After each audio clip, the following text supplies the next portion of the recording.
In case you haven't been keeping up with this story, the squatters who have been living in the $5 million mansion just 2 doors down from LeBron James' property are finally scheduled to leave this week after living there for more than 4 months. So this has all been happening in the Beverly Crest neighborhood, which sits between Bel Air and Beverly Hills, 2 very expensive neighborhoods. This group of squatters have been throwing nightly parties since October, sometimes charging up to $1,500 for entry. This article from Curb even talks about how back in January they had an Emmy Awards after party, which was actually attended by an Emmy Award winner because there were multiple pictures on Instagram of people partying at this house and holding the trophy.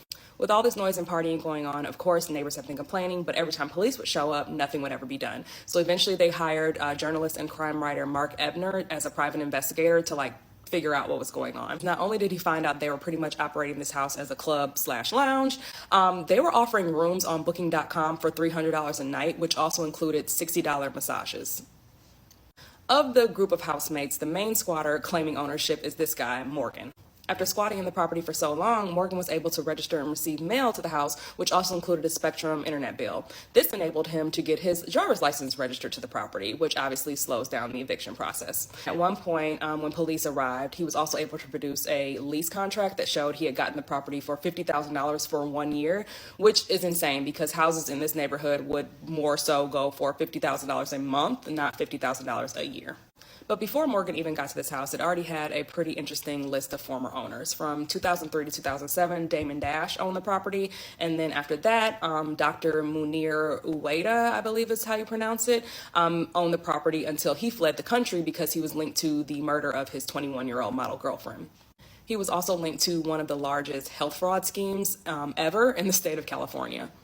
Then a company called MDRCA Properties was listed as the owner, but they filed for bankruptcy in 2023, so that's how Morgan was able to get in unchecked.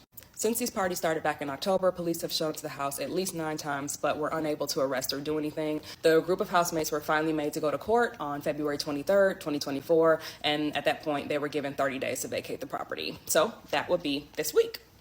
Before all this, the house was listed at $4.6 million. Currently on Zillow, it's been dropped to $3.8 million. And if you live in California, this might remind you of the Elizabeth Hirshhorn case. That was the 55-year-old Harvard graduate who had Airbnb'd a house in Brentwood for 6 months.